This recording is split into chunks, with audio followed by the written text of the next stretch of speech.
Hello everyone, Radhe Radhe सभी को। हर हर महादेव। कैसे हो आप सब लोग? आशा करती हूँ हम सब लोग बहुत ज़्यादा स्वस्थ होंगे, बहुत ज़्यादा मस्त होंगे। तो आज के दिन की शुरुआत मेरी हुई है सुबह वेट लॉस ड्रिंक के साथ, लेकिन उससे पहले एक रात को ना मैंने इमली भिगो कर रख दी थी, क्योंकि आज बनने जा रहा है इडली सांभर। काफ़ी दिनों से ना मेरी तबीयत ठीक नहीं थी ना, तो ऐसे बोरिंग सा खाना बनाकर खाकर ना मैं भी पक गई थी और सबकी डिमांड आ रही थी कि कुछ अच्छा सा बनाओ मम्मी। तो इसीलिए ना मैंने डिसाइड किया कि इडली सांभर बनाते हैं, जिसके लिए इमली ना मैंने एक रात पहले ही भिगो दी थी। और सुबह ना फिर मैंने दाल भिगो दी थी, थोड़ी सी अरहर की दाल डलती है इसके अंदर, क्योंकि सुबह ना ये सब तैयारियां मुझको करनी पड़ती हैं।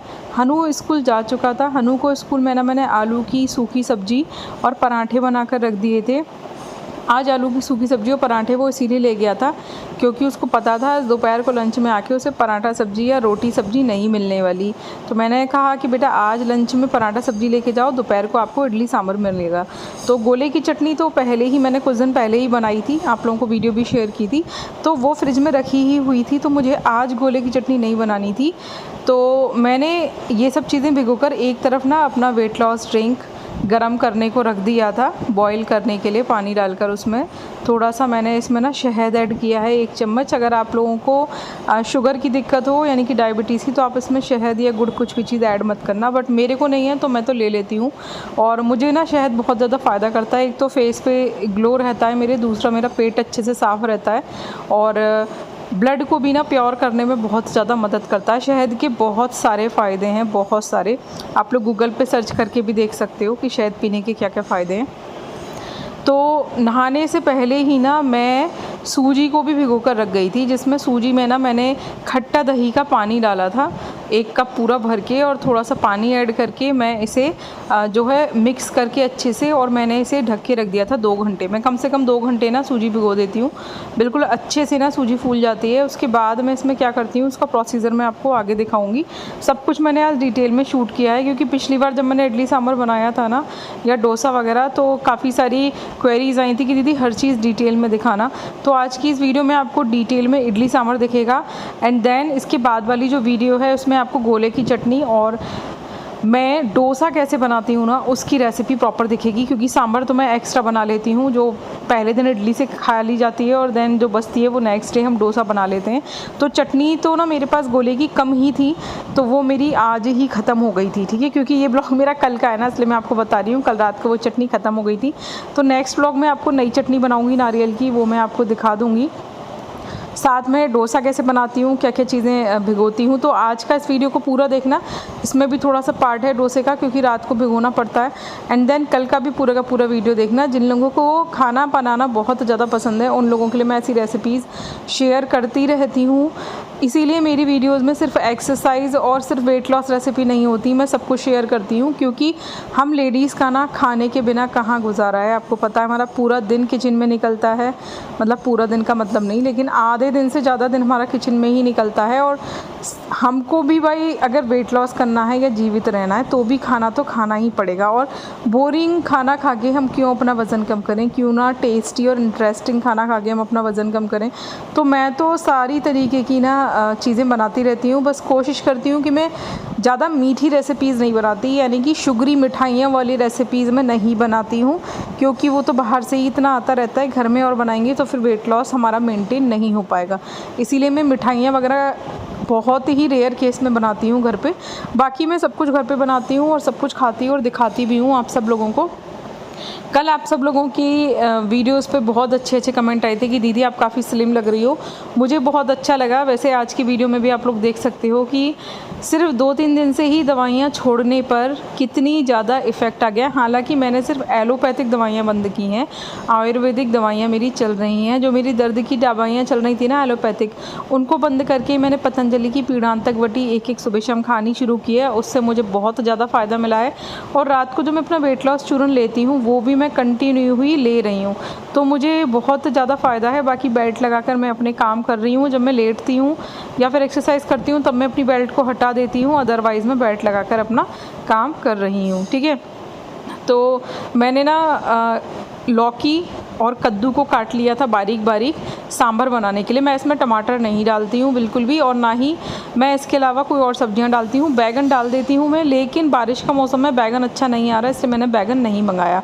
और खट्टा करने के लिए मैं इसमें सीधे इमली का पानी ही डालती हूँ, जिसके लिए मैंने इमली एक रात पहले भिगो दी थी, मैंने आप लोगों को दिखाया भी था।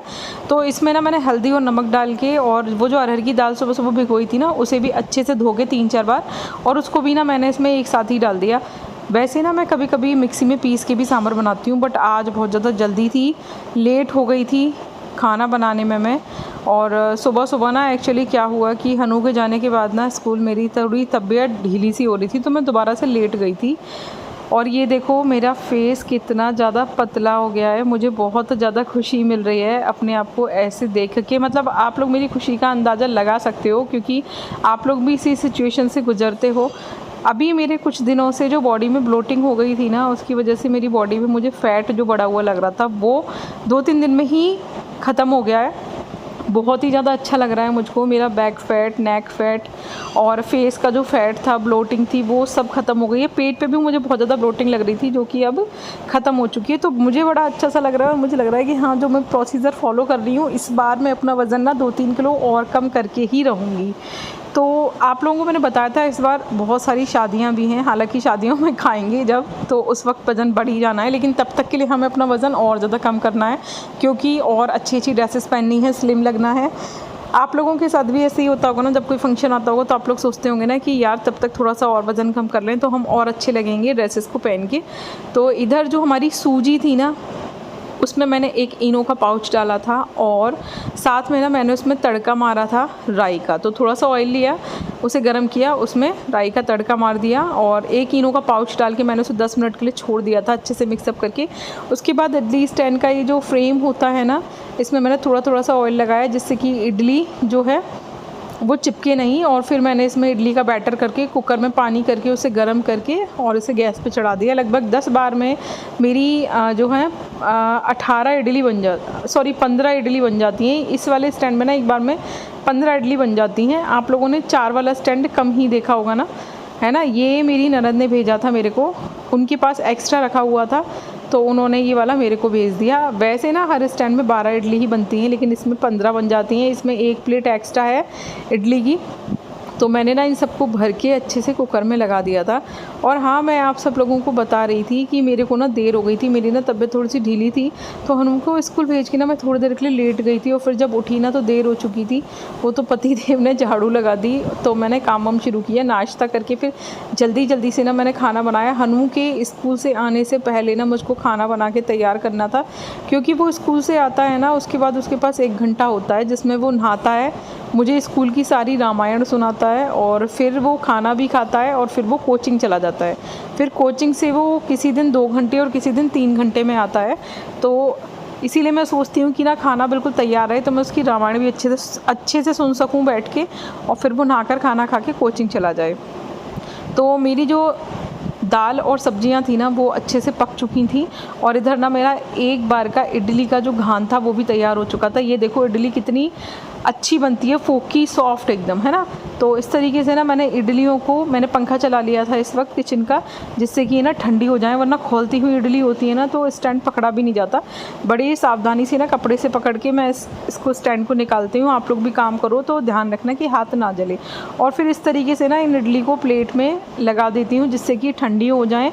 और जब भी ठंडी हो जाती हैं तब मैं इसे भगोने में रख देती हूँ। हॉट पॉट तो मैंने अभी ना छोटा वाला ही निकाल रखा है, उसमें इतनी सारी इडलियाँ नहीं आ पाती, क्योंकि हम 3 लोग ही रहते हैं ना, तो बहुत बड़ा वाला मैंने हॉट पॉट नहीं निकाला, वो बेड में रखा हुआ है मेरे पास सब कुछ। बट मैं उतने ही बर्तन निकालती हूँ जितनी ना मेरे को आवश्यकता होती है। बहुत ज़्यादा बर्तन निकाल के ना किचन में भरना मुझे बिल्कुल भी पसंद नहीं है।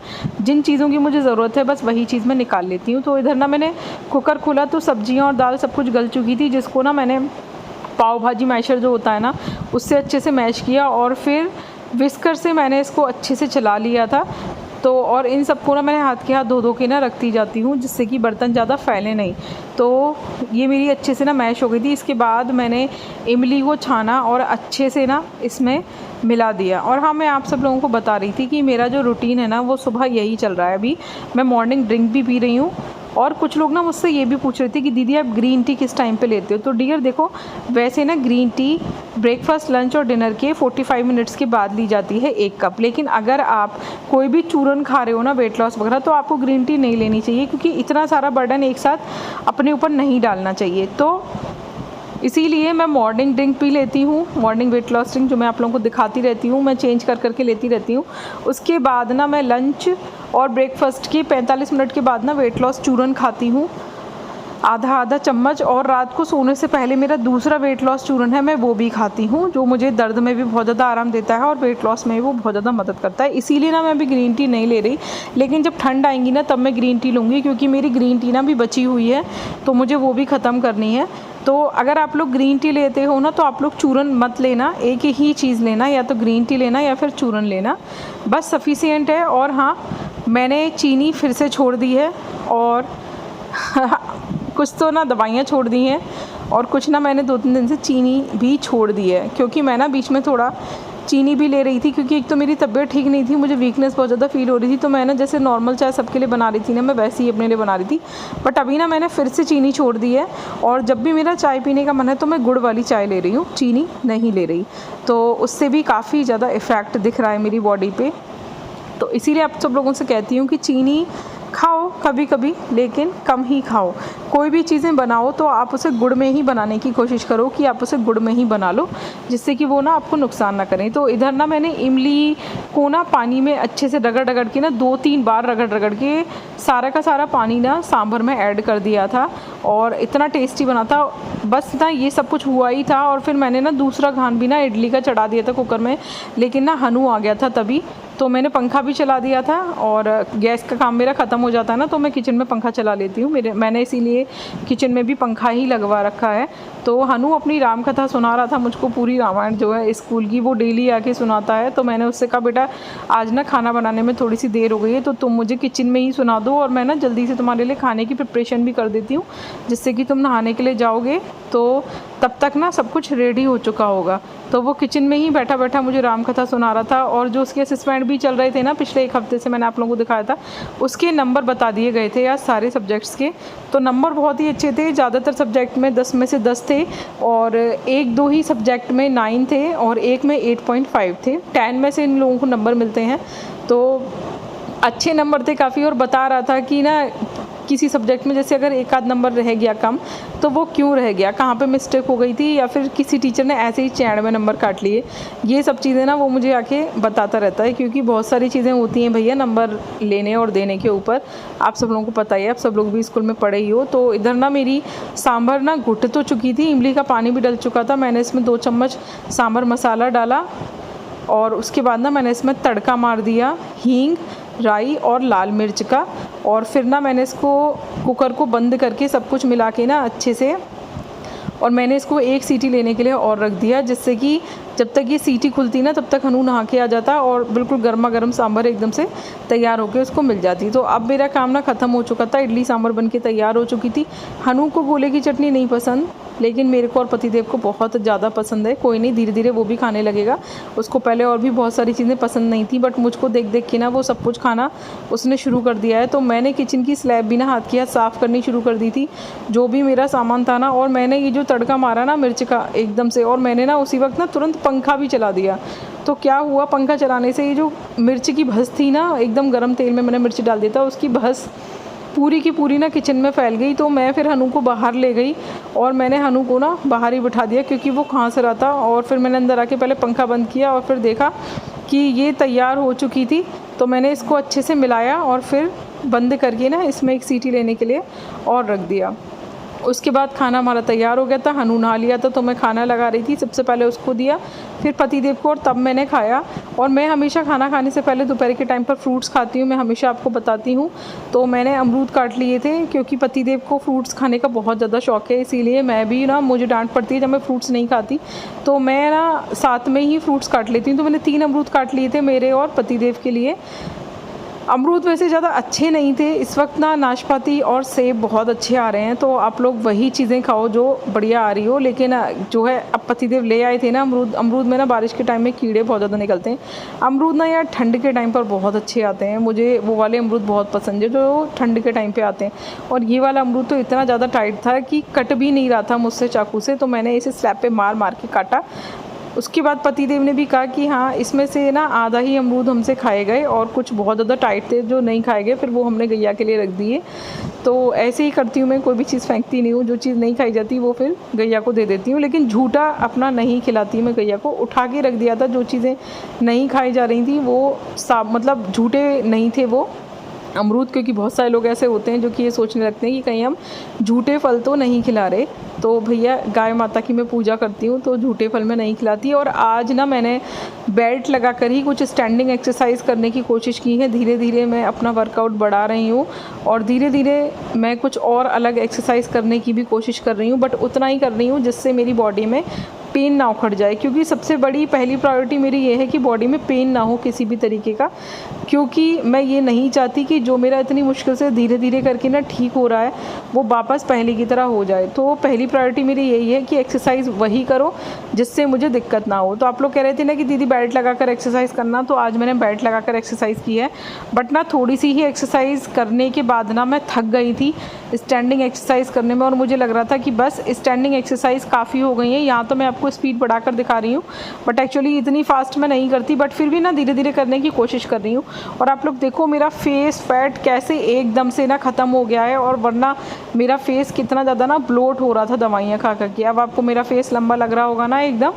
3-4 दिन से मुझे अपना फेस, मतलब 3-4 दिन पहले का जब मेरा फेस ब्लोट हो गया था तब मुझे अपना फेस ना वापस गोल गोल और चौड़ा चौड़ा सा लग रहा था, बट अब वो फिर से वापस लंबा हो गया है, तो अच्छा लग रहा है। और जो भी थोड़ा बहुत बॉडी फैट मेरा बचा है या फिर वेट मुझे जैसे भी 2-3 किलो और कम करना है वो भी मैं जल्दी ही कर लूँगी। तो वेट लॉस चैलेंज लेने के बहुत सारे फ़ायदे हैं। एक तो आप सब लोगों को मोटिवेशन मिलता है, दूसरा मेरी जो खुद की भी लाइफ स्टाइल है ना वो अच्छे से सेट रहती है। तो बस और क्या चाहिए, मैं बस जीवन में यही चाहती हूँ कि मैं भी स्वस्थ रहूँ और आप सब लोग भी स्वस्थ रहें। और हमेशा इस चीज़ को समझें कि एक हेल्दी लाइफ स्टाइल सबसे ज़्यादा ज़रूरी है।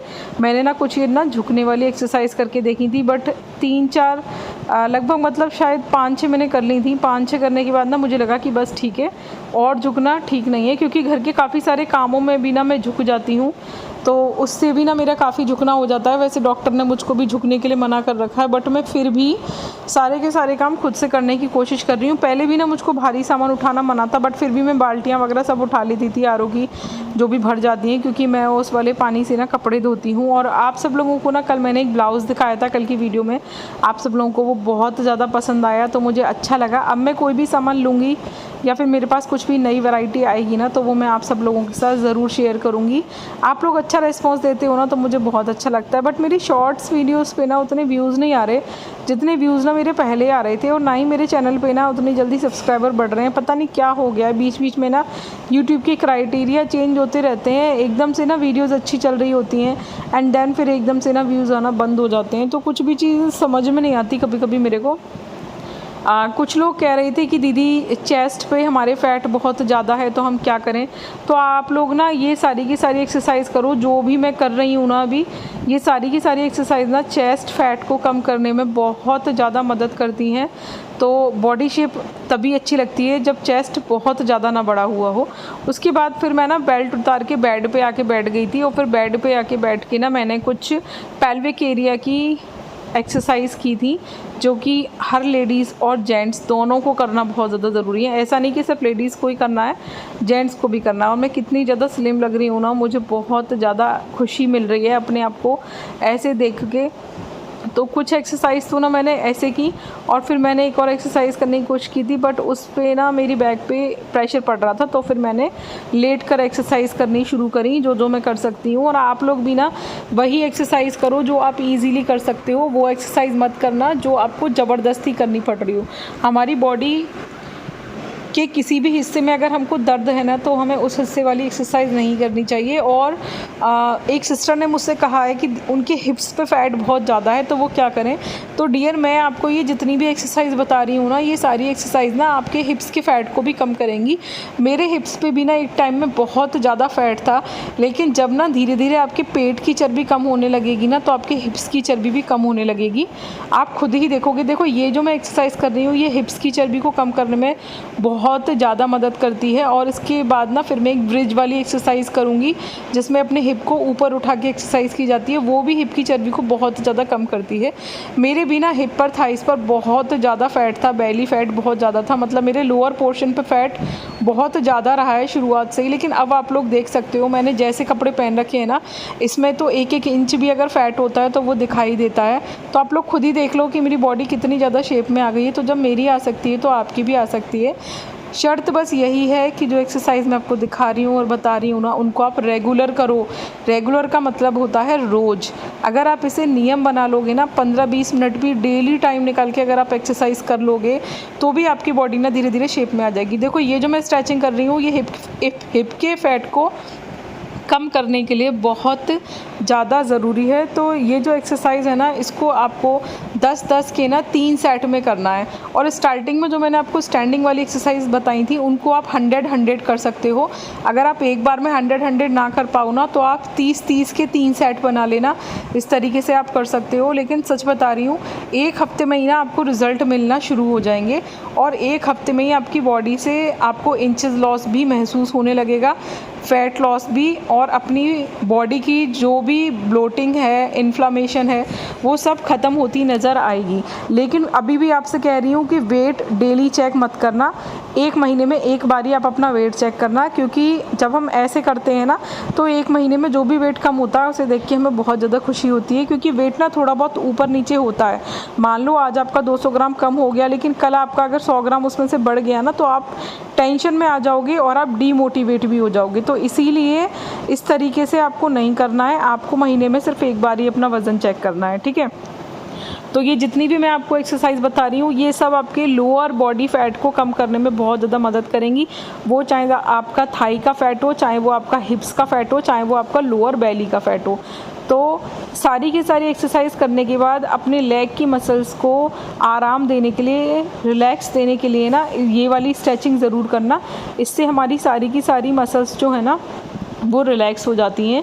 कोई सा भी वर्कआउट करो लेकिन ये सारी स्ट्रेचिंग एक्सरसाइज आपको करनी ही करनी है, तो बहुत ही अच्छा रहेगा आपके लिए। मुझे अभी 2 दिन जो फ़ीवर आया था ना, उसी तरीके से विनीता जी बोल रही थी कि उनको भी फ़ीवर आया है। तो उसके बाद उनकी बॉडी में पेन बहुत ज़्यादा हो गया है। तो उन्होंने पूछा था कि मैं क्या करूं। तो अगर इस तरीके से किसी के भी साथ ऐसा हो रहा है कि फ़ीवर आने के बाद बॉडी में पेन रह गया है तो आप पतंजलि की ना पीड़ांतक वटी 1 टैबलेट सुबह और 1 टैबलेट शाम को ले सकते हो। उससे आपकी बॉडी में बहुत ज़्यादा आराम मिलेगा। मैंने जब से अपनी स्पाइनल नर्व की दर्द की दवाइयाँ छोड़ी हैं ना, तब से मैं पीड़ांतक वटी ही खा रही हूँ पिछले 2-3 दिन से, और मुझे बहुत ज़्यादा आराम है उससे। तो आयुर्वेदिक दवाइयाँ जो है ना उनमें जड़ी बूटियाँ होती हैं जो कि दवाइयाँ नहीं होती। वो हमारी बॉडी में किस हिस्से में क्या गड़बड़ है ना उसको ठीक करने के लिए होती हैं। तो नेचुरल चीज़ें हैं, जैसे हम खाना खाते हैं, जैसे हम और चीज़ें खाते हैं, वैसे ही जड़ी बूटियाँ होती हैं जिनको समय समय पे तब खाया जाता है जब हमारे शरीर को इनकी ज़रूरत होती है। तो आप पतंजलि के प्रोडक्ट्स आराम से यूज़ कर सकते हैं। मैं भी यूज़ करती हूँ, बहुत ही अच्छे रिजल्ट्स हैं उसके। तो किसी को भी अगर ऐसी कोई समस्या है तो ज़रूर यूज़ करना। मुझे अपनी बॉडी के दर्द में बहुत ज़्यादा आराम है। पीड़ांतक वटी को खा के ही मेरा सियाटिका का पेन और मेरा स्लिप डिस्क का पेन कम हो गया है काफ़ी, जिससे मैं नॉर्मल तरीके से पहले की तरह अपने काम कर पा रही हूँ। जो थोड़ा बहुत पेन रह गया है वो भी मुझे पूरा विश्वास है कि इसी टैबलेट से ठीक हो जाएगा। तो अभी मैं कुछ टाइम तक इसको लग कर खाऊंगी, उसके बाद देखूंगी छोड़कर, अगर वापस पेन नहीं हुआ तो छोड़ दूंगी, और अगर हुआ तो थोड़े टाइम और इसे लग कर खाऊंगी। आप लोग कैसे खाते हो ये मुझे ज़रूर बताना, और आज का ब्लॉग आपको कैसा लगा ये मुझे कमेंट करके ज़रूर बताना। आज की रेसिपी आपको कैसी लगी ये भी मुझे कमेंट करके ज़रूर बताना। ये जो मैं एक्सरसाइज कर रही हूँ ना ये मैं स्लो कर रही हूँ, बट आप इस एक्सरसाइज को फास्ट भी कर सकते हो। इसके 100 सेट करोगे ना तो आपका सिर्फ एक ही एक्सरसाइज से सारा का सारा बॉडी का फैट ख़त्म हो जाएगा। उसके बाद ना रात को सारे के सारे बर्तन धोकर रखे मैंने, और नेक्स्ट डे के लिए ना मुझे डोसा बनाना था, जिसके लिए मैंने 3 कटोरी चावल और 1 कटोरी उड़द की दाल और उसमें थोड़े से मेथी के दाने भिगोकर रख दिए थे धोकर अच्छे से।